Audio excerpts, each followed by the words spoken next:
नमस्कार, बहुत स्वागत है आपका। आप देख रहे हैं द न्यूज, आपके साथ मैं सृष्टि मिश्रा। बड़ी खबर सामने आई है। ममता बनर्जी की पोल पट्टी भारतीय जनता पार्टी खोल रही है। आपको बता दें, बीजेपी के राष्ट्रीय अध्यक्ष जेपी नड्डा ने भी करारा तंज कसा है और कैलाश विजयवर्गीय जाने माने भारतीय जनता पार्टी के वरिष्ठ नेता ममता बनर्जी पर हमलावर है। आपको मैं पूरी कहानी बताऊंगी, कौन कौन से वो तथ्य खुलकर आए हैं, कौन कौन से वो चौंका देने वाले खुलासे हुए हैं। ममता बनर्जी पश्चिम बंगाल में आपको बता दें हिंसा भड़काने का काम तो कर रही हैं, उसके पीछे क्या कहानी है मैं आपको इस पूरे वीडियो में बताऊंगी, तो बने रहिए इस वीडियो में अंत तक। सबसे पहले मैं आपको बता दूं, कैलाश विजयवर्गीय ने ममता बनर्जी को कहा है इस्लामिक स्टेट पश्चिम बंगाल को बनाकर रहेंगी ममता बनर्जी। देखिए, ये हवाई बातें नहीं कर रहे कैलाश विजयवर्गीय, ऐसे आंकड़े चौंका देने वाले आए हैं जिससे भारतीय जनता पार्टी हमलावर है। आपको बता दें कि अभी हाल ही में पंचायत चुनाव होने वाले हैं।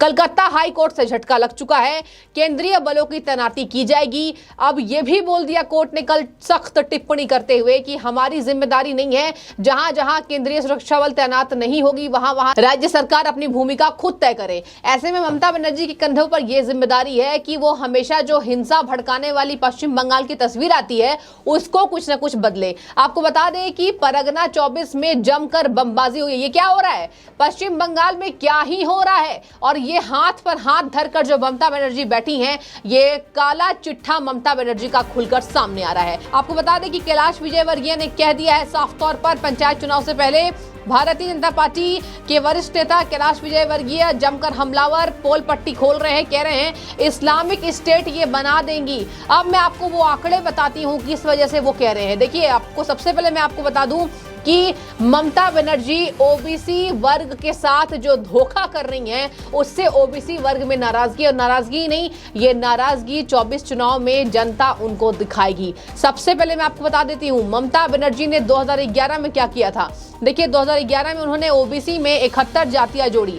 अब जरा सुनिए, यहाँ पर ट्विस्ट है, जातियां उन्होंने जोड़ तो दी, लेकिन 71 जातियों में से 65 मुसलमानों की जातियां जोड़ी हैं फायदा पहुंचाने को लेकर। यानी कि रोहिंग्या, बांग्लादेशी, ये जो लोग घुसपैठ कर रहे हैं पश्चिम बंगाल की सरकार के मदद से, कहा जा रहा है कि वो देर नहीं है जब पश्चिम बंगाल के साथ साथ पूरे देश में ममता बनर्जी आतंकवाद फैला देंगी। आतंकवाद में इसलिए कह रही हूं, बांग्लादेशियों की घुसपैठ, वहां हिंसा भड़कना, वहां राज्य में बमबारी होना, राज्य में टीएमसी के गुटों का ही आपस में झड़प होना, यह दिखा रहा है कि ममता बनर्जी ने रोहिंग्यों को, घुसपैठियों को कहीं ना कहीं पनाह दे देकर आतंकवाद को बढ़ाने का काम किया है। हिंदुओं की केवल 6 जातियां क्यों, ये बड़ा सवाल उठ रहा है ममता बनर्जी पर। आपको बता दें कि ए कैटेगरी में ममता बनर्जी ने 31 जातियों की लिस्ट बनाई थी, 73 मुस्लिम ओबीसी समुदाय को जोड़ा। आखिर क्यों?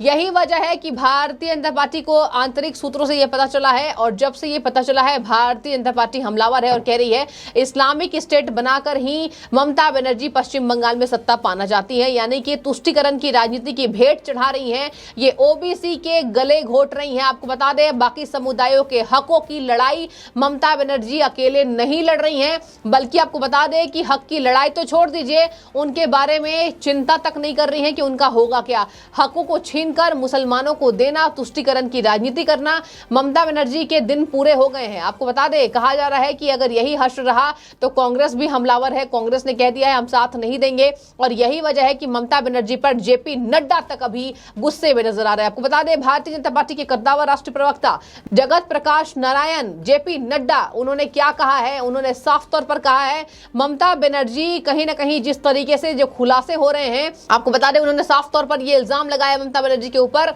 और इल्जाम नहीं, देखिए ये आरोप जो लगाया जा रहा है केवल इसलिए क्योंकि वो कुछ आंकड़े मिल रहे हैं। देखिए क्या कहा जेपी नड्डा ने, बांग्लादेशी घुसपैठियों और रोहिंग्यों को प्रमाण पत्र देकर लाभ दिया गया है। ओबीसी समुदाय के साथ बहुत बड़ा छलावा, केवल 6 जाति हिंदू की, 75 जाति मुसलमानों की। क्यों? आखिर आपको बता दें कि इतना बड़ा विश्वासघात ममता बनर्जी वहां हिंदुओं के साथ क्यों कर रही हैं। पश्चिम बंगाल में कुछ भी ठीक नहीं है। आपको बता दें, अभी पंचायत चुनाव में जो दृश्य देखने को मिलेगा उससे केंद्र सरकार पहले ही तत्पर हो चुकी है। कह दिया गया केंद्रीय सुरक्षा बलों की तैनाती। ममता बनर्जी जी, आपसे जनता एक सवाल पूछ रही है, आखिर आपके यहाँ चुनाव होते हैं तो क्यों केंद्र को टांग अड़ाना पड़ता है, क्यों आखिर सुरक्षा बलों को वहां पर तैनात किया जाता है? यानी कि आपसे अपना राज्य नहीं संभल रहा है और तब भी आप केंद्र सरकार पर आरोप लगाती हुई नजर आती हैं। ये कौन सी राजनीति? तुष्टीकरण की राजनीति की भेंट चढ़ चुकी है ममता बनर्जी। कहा जा रहा है विनाश काले विपरीत बुद्धि। और देखिए यहाँ पर आपको मैं पूरे विस्तार से बताती हूँ। जेपी नड्डा राष्ट्रीय अध्यक्ष, उन्होंने क्या कहा है ममता बनर्जी के बारे में आपको बता दें। उन्होंने साफ तौर पर कहा है कि रोहिंग्यों को, बांग्लादेशियों को ममता बनर्जी मजबूत कर रही हैं। नड्डा ने कहा पश्चिम बंगाल में ओबीसी के कोटे और उनके आरक्षण को ममता बनर्जी खुलेआम मुस्लिम तुष्टीकरण के भेंट चढ़ा रही है। पिछड़े वर्ग के लोगों को उनके जायज हक से वंचित रख रही है। नड्डा ने कहा राष्ट्रीय पिछड़ा वर्ग आयोग के द्वारा एक रिपोर्ट हमारे समक्ष आई है। आपको बता दें उसमें एक बहुत ही महत्वपूर्ण विषय का खुलासा किया गया है। आपको जानकर हैरानी होगी, बंगाल में, सुनिए जरा, दिल थाम के बैठिए, यहाँ बंगाल में क्या हो रहा है मैं आपको बताती हूँ। जेपी नड्डा ने क्या खुलासे किए हैं। 51.5% आरक्षण का लाभ, सुन लीजिए जरा, आरक्षण का लाभ ममता बनर्जी जी, मुख्यमंत्री जी किसको दे रही हैं? मुस्लिम ओबीसी को दिया जा रहा है, अन्य लोगों को उनका हक छीना जा रहा है।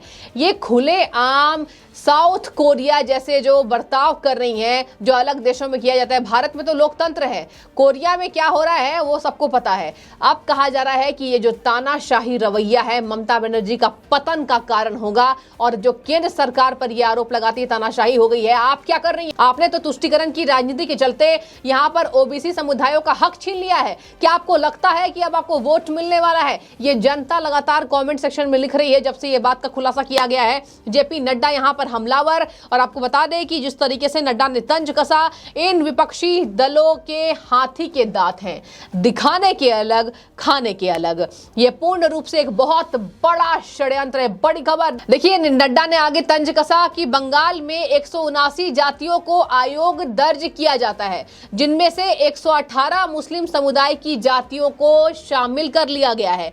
इस तरीके से बांग्लादेशियों को और रोहिंग्याओं को प्रमाण पत्र देकर जातिगत आरक्षण का लाभ देने का प्रयास मुख्यमंत्री अपनी तख्ती पर बैठकर कर रही हैं और इसका खामियाजा मुख्यमंत्री जी को भुगतना पड़ेगा। और आपको बता दें कांग्रेस हमलावर है, बीजेपी तो होगी ही, कांग्रेस भी हमलावर है और कांग्रेस ने साफ तौर पर कह दिया है ममता बनर्जी की गंदी राजनीति में कांग्रेस नहीं आने वाली है। इसके साथ आपको बता दें ये बहुत गंभीर विषय है, एक बहुत बड़ा षड्यंत्र है जो मुसलमान समुदायों को आरक्षण देने की बात है। देखिए, आप बराबर हक दीजिए, किसी को कोई दिक्कत नहीं है, धर्म की बात यहाँ पर लोग नहीं कर रहे हैं, लेकिन यहाँ पर जो बहुत बड़ा छलावा किया जा रहा है, साफ तौर पर आप प्रतिशत देखिएगा, आंकड़ा देखिएगा तो ये बिल्कुल चौंका देने वाले आंकड़े। इसी वजह से कहा जा रहा है कि ममता बनर्जी बेनकाब हो रही हैं। इसके साथ ही आपको बता दें, कहा जा रहा है कि अगर 2011 की बात करें तो बंगाल में इससे पहले ओबीसी की 108 जातियां शामिल थी, जिनमें से 53 मुसलमान और 55 हिंदू जाति थी।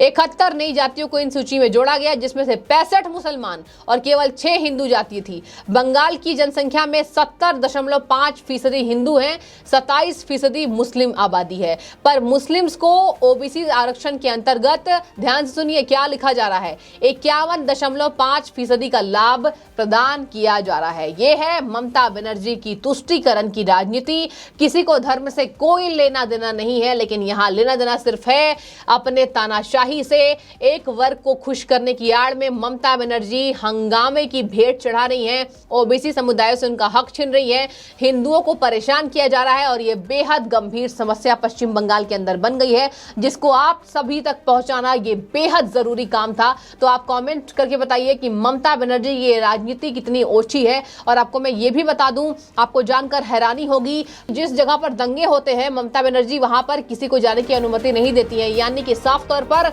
खुद ही ममता बनर्जी वहां पर डिसाइडिंग फैक्टर है, खुद ही वहां पर वो समाधान करती है, लेकिन समाधान कुछ नहीं होता है, व्यवधान जरूर हो जाता है। तो कमेंट करके बताइए। पश्चिम बंगाल की पूरी स्थिति को मैंने आपको समझा दिया है। बहुत शुक्रिया आप सभी का एक बार फिर से द न्यूज़ से जुड़ने के लिए।